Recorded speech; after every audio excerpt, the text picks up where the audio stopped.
نحمده ونصلي على رسوله الكريم أما بعد فأعوذ بالله من الشيطان الرجيم بسم الله الرحمن الرحيم إنا أنزلناه في ليلة مباركة صدق الله العظيم وقال رسول الله صلى الله عليه وسلم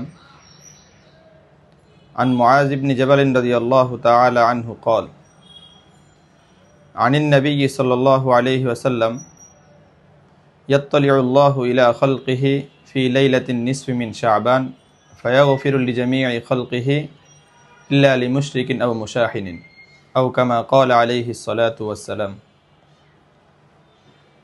الحمد لله মহান রব্বুল ইজ্জত ওয়াল জালালের নিকট লাখ কোটি শুকরিয়া। আল্লাহ পাক রব্বুল আলামিন আমাদেরকে সুস্থ রেখেছেন এবং সাথে সাথে দুরুদ ও সালাম বর্ষিত হোক নবী করিম সাল্লাল্লাহু আলাইহি ওয়াসাল্লামের উপর এবং তার পরিবার পরিজন সাহাবী এবং কিয়ামত পর্যন্ত সকল আনুগত্যশীল ব্যক্তিদের উপর। তো আজকে আমি আপনাদের সামনে শবে বরাতের করণীয় ও বর্জনীয় সম্পর্কে কিছু আলোচনা করব। সর্বপ্রথম আমি শবে বরাত এই শব্দটি, যেটা আমাদের মাঝে প্রচলিত শবে বরাত নামে এবং কোরআন ও হাদিসের ভাষায় লাইলাতুন নিসফি মিন শাবান বা লাইলাতুল বারাত, এ শব্দের ব্যাখ্যা করব। শবে বরাত এই শব্দটি এটা আরবি শব্দ নয়, এটা আমাদের উপমহাদেশের প্রচলিত ভাষা। তো সাব শব্দের অর্থ এটি হচ্ছে রাত্র, আর বারাত শব্দটির অর্থ হচ্ছে কর্তন করা। ঠিক হাদিসের ভাষায়, কোরআন হাদিসের ভাষায় লাইলাতুন নিসফি মিন শাবান বা লাইলাতুল বারাত এই শব্দটির অর্থ যে লাইলাতুন অর্থ রাত্র, এটা আমাদের প্রায় অনেকেরই জানা আছে। আর বারাত শব্দের অর্থ হচ্ছে কর্তন করা। তো উভয় অর্থ মিলে হয় যে কর্তনের রাত্র। তার মানে হচ্ছে যে আমাদের জীবনের গুনাহগুলো কর্তন করে দেওয়া, কেটে দেওয়া, এটাই তার মূল অর্থ।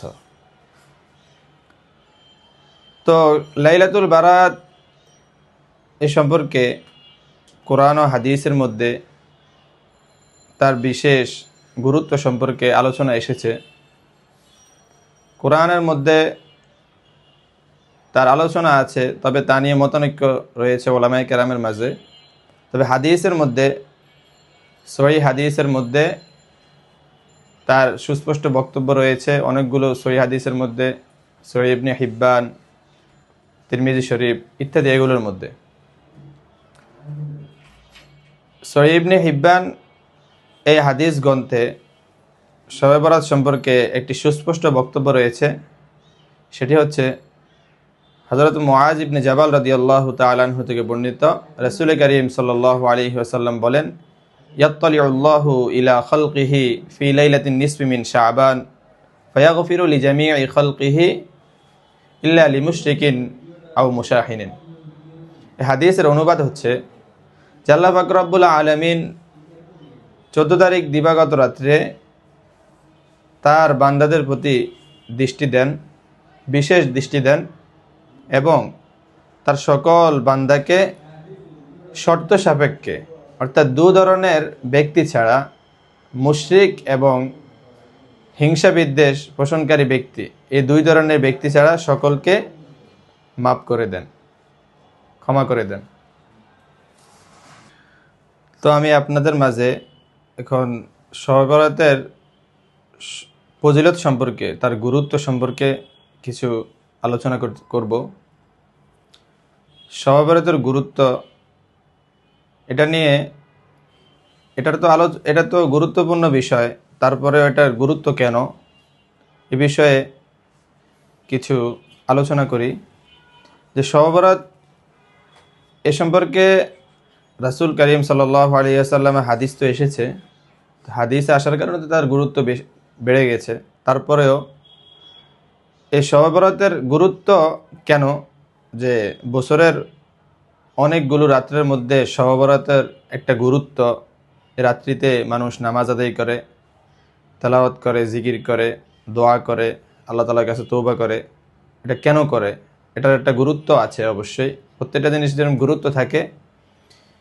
এ রাত্রির একটা গুরুত্ব হচ্ছে যে আল্লাহ পাক রব্বুল আলামিন এই রাত্রিতে মাগরিবের নামাজের পর প্রথম আসমানে আসে এবং বান্দাদের দিকে তাকান।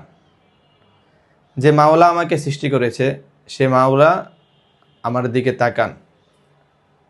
এটা একটা গুরুত্ব এই রাত্রির।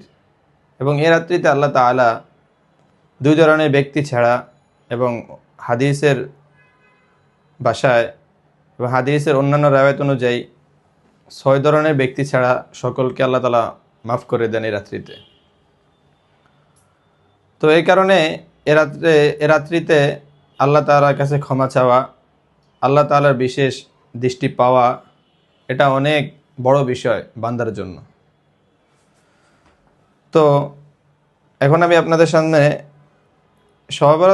শবে বরাতের করণীয় ও বর্জনীয় সম্পর্কে কিছু আলোচনা করব। শবে বরাতের করণীয় কি এবং বর্জনীয় কি? শবে বরাতের করণীয় বর্জনীয় সম্পর্কে আলোচনা করা লাগে না, তবে বর্জনীয় সম্পর্কে আলোচনা করা লাগে এই কারণে যে আমাদের না জানার কারণে, আমাদের এ বিষয়ে জ্ঞান না থাকার কারণে আমরা এমন কিছু কাজ সমাজের মধ্যে করা শুরু করেছি যেগুলো এ রাত্রিতে করার কথা কোরআন ও হাদিসের মধ্যে নেই। তো এ রাত্রিতে করণীয় কি সেগুলো নিয়ে আলোচনা করব। সেগুলো হচ্ছে, এ রাত্রির করণীয় হচ্ছে কয়েকটি। 1 নাম্বার যে নফল নামাজ আদায় করা, 2 নাম্বার তেলাওয়াত করা, 3 নাম্বার জিকির করা। জিকির যেমন লা ইলাহা ইল্লাল্লাহ, সুবহানাল্লাহ, আলহামদুলিল্লাহ, আল্লাহু আকবার, এ ধরনের জিকিরগুলো করা। 4 নাম্বার যে আল্লাহ তাআলার কাছে ক্ষমা চাওয়া, আল্লাহ তাআলার কাছে অতীতের গুনাহগুলোর কারণে ক্ষমা চাওয়া এবং আল্লাহ তাআলার সাথে একটা সম্পর্ক করা, যে আল্লাহ তাআলা এবং বান্দার মাঝে যে একটা সম্পর্ক, এমনভাবে পিট করা যে আল্লাহ তাআলা আমাকে দেখতেছেন, আমিও আল্লাহ তাআলাকে দেখতেছি, মানে আল্লাহ তাআলা এবং বান্দার মাঝে একটা আধ্যাত্মিক সম্পর্ক তৈরি করা। এভাবে জিকির, আজকার, কোরআন তেলাওয়াত, নফল নামাজ, এগুলো দিয়ে পুরো রাত্র আল্লাহ তাআলার কাছে পুরো রাত্র এভাবে কাটিয়ে দেওয়া। তো এ রাত্রির ব্যাপারে অনেকেই জিজ্ঞেস করে থাকে যে হুজুর, আমার তো পুরো রাত্রি ইবাদত করার সুযোগ হয় না, বিশেষ কোনো কারণে, কোনো অজুহাত থাকার কারণে, তার অসুস্থতার কারণে, তার বয়স বেশি হওয়ার কারণে। তো উলামায়ে কেরাম এক্ষেত্রে বলেন যে কেউ যদি মাগরিবের পরে এশার নামাজ জামাতের সহিত আদায় করে তাহলে সে অর্ধেক রাত্রি সওয়াব সে পেয়ে যায়। এশার নামাজের পরে ঘুমিয়ে যাওয়ার পর ফজরের নামাজ জামাতের সহিত আদায় করলে বাকি অর্ধরাত্রের সওয়াব সে পেয়ে যাবে। তো কেমন জানি সে পুরো রাত্রি ইবাদত করলো। এখন বর্জনীয় সম্পর্কে আলোচনা করব। এই লাইলাতুল বারাতের মধ্যে কি কি বর্জনীয়, যেগুলো কোরআন ও হাদিসের মধ্যে নাই। 1 নাম্বার, এই রাত্রকে ঘিরে কোনো ফুটকা ফুটানো, বাজি ফুটানো ইত্যাদি এগুলো না করা। 2 নাম্বার, নির্দিষ্ট কোনো সূরা বা নির্দিষ্ট নামাজ, নফল নামাজ আদায় করা, এগুলো কোরআন হাদিসের মধ্যে নাই। এগুলো আমাদের সমাজে প্রচলিত কিছু কথা, এগুলোর আদৌ কোনো দলিল, রেফারেন্স কোরআন ও হাদিসের মধ্যে উল্লেখ নেই।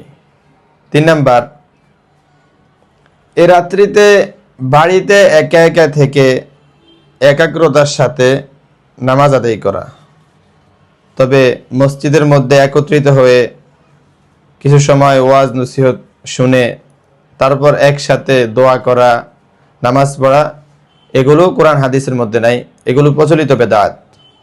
4 নাম্বার, যে আয়াতকে ঘিরে আমাদের সমাজে দেখা যায় যে হালুয়া রুটির আয়োজন করা হয়,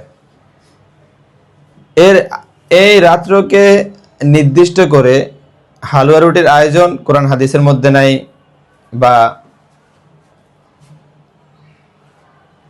বা এ ধরনের কোনো আয়োজন করা এই রাত্রকে ঘিরে এর কোনো দলিল, এর কোনো ভিত্তি কোরআন হাদিসের মধ্যে পাওয়া যায় না। তো এই আয়াত এই রাত্রের মধ্যে 6 জন ব্যক্তিকে ছাড়া, হাদিসের ভাষ্যমতে 6 জন ব্যক্তি ছাড়া আল্লাহ তাআলা সর্বসাধারণকে মাফ করে দেন। 1 নাম্বার, মুশরিক ব্যক্তিকে আল্লাহ তাআলা ক্ষমা করেন না এই রাত্রিতে। 2 নাম্বার, হিংসা বিদ্বেষ পোষণকারী।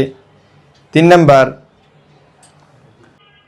আত্মীয়তা ছিন্নকারী, টাকনুর নিচে কাপড় পরিধানকারী পুরুষ, মাতা পিতার অবাধ্য, এ সকল ব্যক্তি ছাড়া আল্লাহ তাআলা এই রাত্রিতে সকল মানুষকে ক্ষমা করে দেন।